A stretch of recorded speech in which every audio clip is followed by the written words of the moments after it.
let's talk about crime. And I'm going to just lay it out. And then we have a whole hour to chat from now to 7:30 Eastern time before we have some guests. So I'll take a little time, lay this out, and then I want to hear from you about this. And I think everyone's heard the story right now. We don't have Michael Cohen confirming it himself, but NBC and CNN independently have both verified through their sources that Michael Cohen has said that he will work with Robert Mueller and that he witnessed, and this is the reporting, he witnessed Donald Trump Jr. telling his father about the Trump Tower meeting in June 2016, in the meeting with the Russians before it actually happened.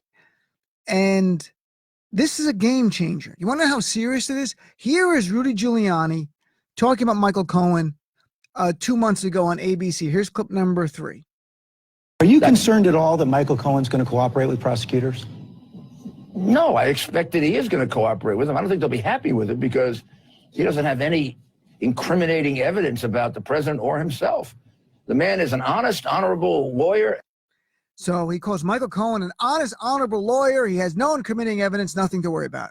Well, here he is last night, Rudy Giuliani on CNN on Michael Cohen, clip number 4.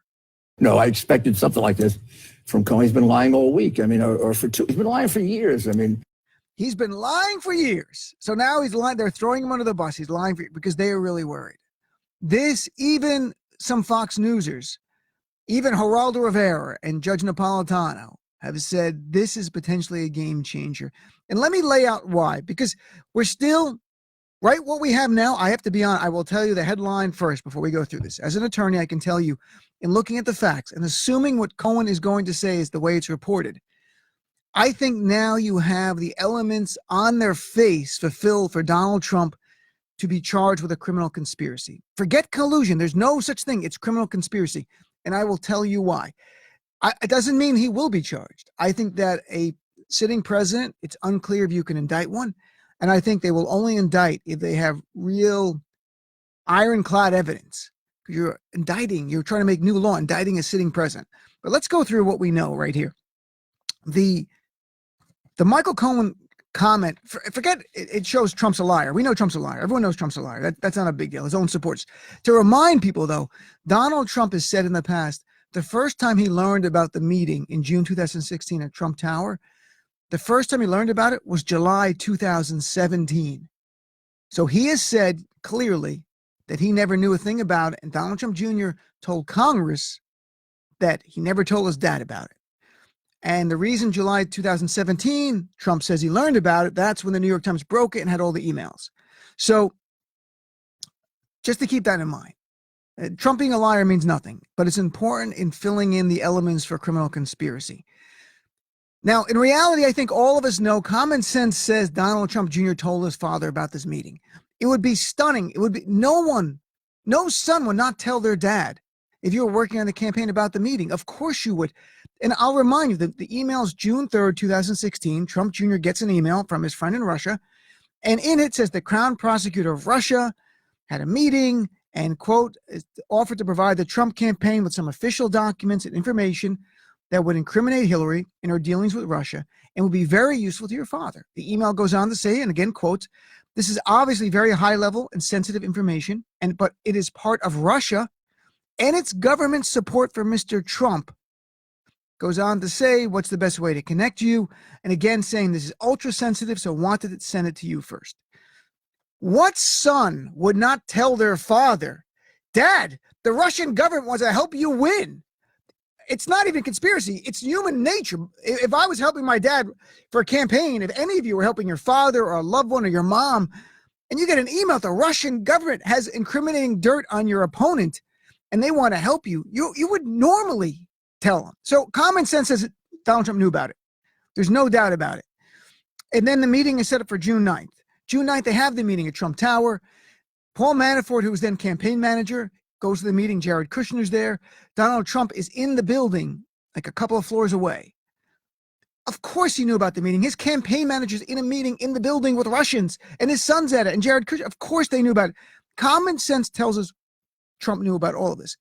But common sense is not evidence in a trial. It's not evidence you can present to a grand jury. You need something. Michael Cohen saying, and this is all what's reported, so I'm assuming it for this conversation. Michael Cohen saying that he was there when Donald Trump Jr. told his father that the Russians want to have a meeting before June 9th meeting is really important. And I'll tell you why. Here is the law on conspiracy. So we're all on the same, so everyone knows you don't need a law degree to understand. It's very simple.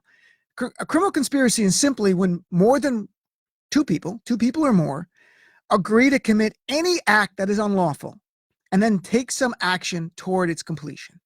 The act you have to take towards its completion doesn't have to be illegal. You could be saying your buddy wants to rob a bank and you're like, I'm going to help you and I'll drive around the bank today. And then you tell him, hey, at 3:00, all the tellers leave. That's not illegal to do that. You're part of a conspiracy. That's it. You don't have to say I'm with you. I'm in this conspiracy. You just have to do something to indicate and take some step beyond just watching, because just if a friend tells you they're going to commit a crime, it's not a conspiracy unless you do something, unless you affirmatively take some action. Again, that action does not have to be illegal. Just has to show your intent that you are agreeing with this criminal act, whatever the unlawful act may be. In this case, what we're talking about is a criminal conspiracy to defraud the United States of America. And that might sound like highfalutin or crazy. Let me go through what that is, because all you need is an unlawful act, and that is the unlawful act. That's the unlawful act that Robert Mueller has charged in great detail in his indictment a few weeks ago. And now all of this makes a lot more sense to me. That indictment was laying the foundation for the next step. That indictment a few weeks ago, unreal detail. I had Danny Savalas on, a criminal defense attorney, who said he's never seen indictments this kind of detail. Gave the name and rank of the Russian military intelligence officers involved. It had dates in amazing detail about what they did, who they hacked into, the dates they hacked into, saying this is the first time this hack ever happened. And this one, it's unreal. So you have this unlawful act of trying to interfere with our election, and a conspiracy to defraud the United States under 18 U.S. Code Section 371 just simply says two or more people agree to commit any offense against the United States, defraud the United States or any agency. To be clear, the Supreme Court has defined that as not saying defraud just to take property, like to steal money from the U.S. Treasury, like you're going to rob the U.S. Treasury. Of course, that's to defraud the U.S. government. No, it also includes to obstruct in any way the function of the U.S. government by deceit, craft, or trickery. And that is why Robert Mueller has charged the Russian military officers with 18 U.S.C. Section 371, conspiracy to defraud the United States. They are charged with that, among a lot of things. So now you know the law. The unlawful act is conspiracy to defraud the United States by interfering with our election. That's the crime. The only question is, did Donald Trump indicate outwardly that he is on board with this crime? And again, he did not have to commit a criminal act to be part of a conspiracy. That's not how the law works. You just have to show your intent, that you are part and you agree with the goal, this unlawful act, that you are part of it. And let's apply the facts. Assuming Michael Cohen told Donald Trump in June 2016 that the Russian government wanted to help his campaign, and that he knew all about the emails, and the emails again said that this is part of Russia and its government support for Mr. Trump, and quote, would be very useful to your father. Assume he knew that in June 2016, not 2017, like he said. He knows this in June 2016. They have the meeting. Donald Trump is sent there by his dad. There's no doubt his dad said, go to the meeting now. Because if the father did not want this meeting to happen, he would have said, what, are you kidding me? You don't meet with the Russians? No. He said, go to the meeting. There's an affirmative act. Add to that, he has full knowledge the Russian government wants to help his campaign. This is no longer in a vacuum, folks. It's no longer we're guessing when a comment was made. He knows full well the Russian government wants to help him. And Donald Trump says July 27, 2016, the very next month on television, looking into the camera, he says, clip number 5, clip 5. Russia, if you're listening, I hope you're able to find the 30,000 emails that are missing. I think you will probably be rewarded mightily by our press. Let's see if that happens.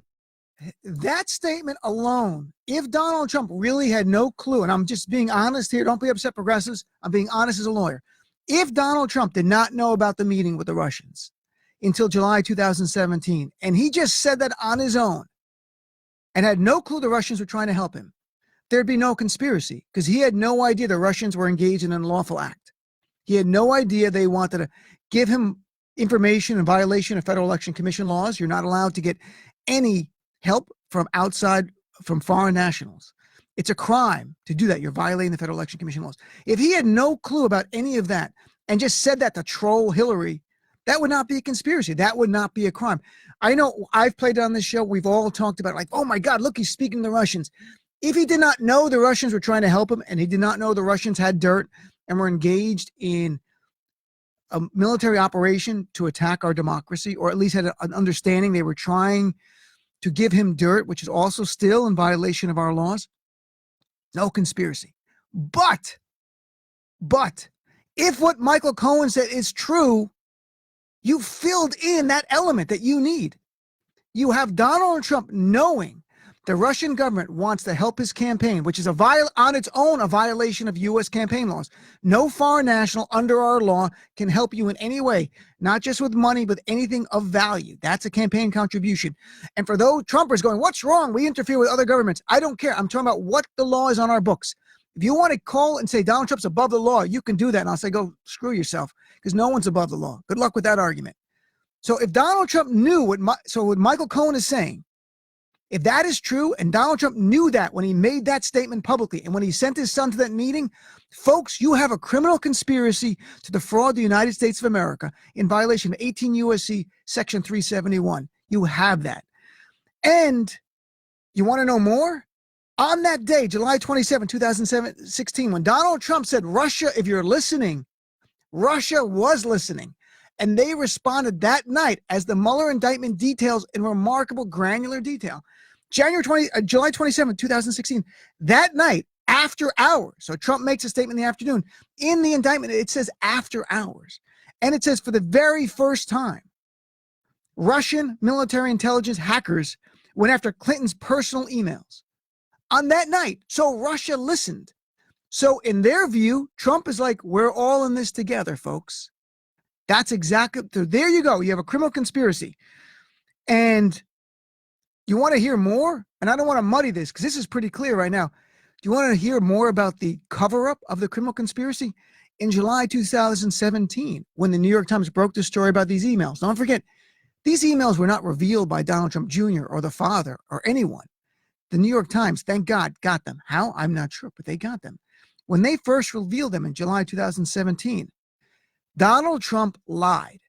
And through his lawyer, Jay Sekulow, said the statement put out by Donald Trump Jr. that the meeting was about adoptions only. You might remember that. Donald Trump Jr. puts a statement going, we just met about adoptions. The statement by Trump's lawyer is that Donald Trump, the father, had no input into that statement. Then the story evolves. Then they're like, okay, Donald Trump Jr. is like, okay, we talked about getting dirt. Then Donald Trump's story evolves to, okay, he had some input into the statement. Till finally now, and this is undisputed, Donald Trump's lawyers said Donald Trump dictated the entire statement, the very first lie, that was about adoption. So if Michael Cohen's story is true, you have the elements of a conspiracy and you have the cover-up of the conspiracy. This is what a criminal conspiracy looks like, folks. It's unreal. And if you doubt me at all, because I am not a criminal defense attorney, I did a little criminal defense work and I did municipal prosecution, nothing above misdemeanors, DWI, that kind of stuff. I didn't do big, complex federal cases. Here, take the word of Assistant U.S. Attorney for the Southern District of New York, Mima Rocha, who was on MSNBC today and made this very point, clip number 6. It's incredibly significant. I mean, this is huge. If the government can prove, and I'm using those words carefully, I'll get back to that in a minute. If the government can prove that Donald Trump knew about the meeting with the Russians ahead of time, knew at least generally the purpose of the meeting, and gave it the go-ahead, he is smack dab in the middle of a conspiracy to defraud the United States by the process of fair elections, with the Russians. Now, let's go back to what I said, which is if the government can prove that. And that's where Michael Cohen comes in. Michael Cohen may know this. He may have it in his head. He may have intentions to say it. But what the government needs is a witness. A witness is evidence. And the way that Michael Cohen becomes a witness is becoming a signed-up cooperator with the government. There's a former federal prosecutor telling you 18 U.S.C., U.S. Code Section 371, conspiracy to defraud the United States of America, Donald Trump is smack dab in. That's how big Michael Cohen's statement could be. And I'm trying to be fair too. I'm telling you, I'm based on the reporting. If the reporting is wrong, or if Michael Cohen will not testify to this, I still think common sense, you could potentially make the case, but it's much harder. If Michael Cohen really testifies to this and someone else backs him up, and while this person won't back him up, Steve Bannon in the Fire and Fury book 6 months ago said, of course, Donald Trump knew about the meeting with Donald Trump Jr. Of course, Donald Trump Jr. went to his father. We all know he went to his father. Do you think Donald Trump Jr. actually put a meeting together with the campaign manager and Jared Kushner and Russians who had dirt from the Russian government to help the father without going to the father? At the very least, I would think Donald Trump Jr. would be worried that he could screw it up. And we've heard from the tape this week with Michael Cohen talking to Donald Trump about paying off Karen McDougal, with National Enquirer to pay off Karen McDougal. Donald Trump's a hands-on, detailed guy when it comes to this kind of stuff. Him and Roger Stone have been doing dirt for years. No, Donald Trump knew. And if this is all true, you have a criminal conspiracy. And I tell you, if Michael Cohen turns and goes state's evidence and really does testify, I think you get an indictment. I think we have a test case, the idea of can you indict a sitting president, because the Republicans are not going to impeach Trump.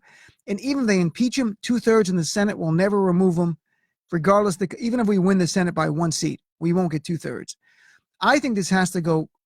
If you have a sitting president who's engaged in a conspiracy to defraud the United States by interfering in an American election, I think that president, regardless Democrat, Republican, Libertarian, Green Party, I don't care, should be charged with a crime. And they should go before a jury. And you should have a trial. I don't think a political remedy of impeachment is where you go. This is not even what our founding fathers could have ever contemplated, even for a second, that you'd have a president who is compromised by a foreign foe. And this week, 51% of Americans believe that Donald Trump is compromised by the Russians. And one last thing, and I'll just throw this to the end. We'll take a break and come back. On June 3rd, Donald Trump Jr. gets the email, June 3rd, 2016, about the meeting. Russian government's going to help you. We're going to give you dirt. The meeting is set up for June 9th, 2016. Here's Donald Trump on June 7th, 2016, telling everyone, I'm going to be having a press conference in a few days from now about dirt on Hillary Clinton. And when you put this all together, my friends, it is so clear what's going on. Here's Trump. June 7th. Again, June 3rd, email comes in for meeting set up for June 9th. Here's Donald Trump on June 7th telling an adoring crowd what he's going to be telling them in a few days. Clip number 7. I am going to give a major speech on probably Monday of next week, and we're going to be discussing all of the things that have taken place with the Clintons. I think you're going to find it very informative and very, very interesting. That speech never happened, but the meeting happened. And then the next month, Donald Trump looked into that camera directly and said, Russia, if you're listening, game on. Forget the exact words. To me, if Donald Trump knew the Russian government was trying to help him, looking into the camera on July 27th, 2016, and saying, Russia, if you're listening, was a visible sign that he is conspiring with the Russians. And again, for a conspiracy, you do not have to do any legal act. Just shows you have the intent to further the unlawful act, which is interfering with our election. And later, we can go through later. I mean, Roger Stone had back-channeled the WikiLeaks in August. So you have WikiLeaks who got the illegal information from the Russians using the stolen goods. This is so dirty. And I'm hoping that people have listened for a while. No, I don't talk about Russia much on this show because I've said, let Mueller do it. And I am always focused on winning the election through democracy. I think it's so important we win through votes. We focus on that. That's our number one way. And I'm not a conspiracy person. And I've always said, as a lawyer, I will never go that bridge too far without telling you I'm assuming facts. So I'm telling you, based on assuming that if Michael Cohen is going to say Donald Trump Jr. told the father before the meeting about this, and it's credible, and everything else we know is true, Donald Trump should be charged with conspiracy to defraud the United States of America in violation of 18 U.S. Code Section 371. We are going to a place in our history that we have never, ever seen. A sitting U.S. president conspiring with a foreign power to interfere in our election. And if there's anyone who's ever going to do it, it's Donald J. Trump, because just look at the people he surrounded himself with. Michael Flynn, already guilty plea for felony. Paul Manafort, sitting in prison, waiting for going to jail for trial. Rick Gates, deputy campaign manager, pled guilty already. George Papadopoulos, foreign policy advisor, pled guilty. Roger Stone, going to be trialed. Michael Cohen, his fixer for 10 years, going to be charged with a crime. Donald Trump's friends, is that all a coincidence, folks? Or is Donald Trump friends with people who are just like him? Criminals. I would submit, if we were here to a jury, that's the Donald Trump we know. Hashtag Don the Con, my friends. This is where we are. This is a very dark place. I am taking no joy in the idea that our president of the United States of America may have conspired with Russia, but everything now, my instincts are, yes, it is true. Especially after what we saw in Helsinki last week. Everything makes sense now. It is heartbreaking for this country. We are going to go into a very dark, difficult place. It's going to be so ugly if he's charged. You're going to see people on Trumpers who are not going to believe it. You might even see political violence. But no one can be above the law. So we'll find out, see where the facts go. It's not slam dunk. But I'm telling you, if you're a prosecutor and this wasn't Donald Trump, the man who is president, you would be charging him if Michael Cohen comes forward and testifies credibly.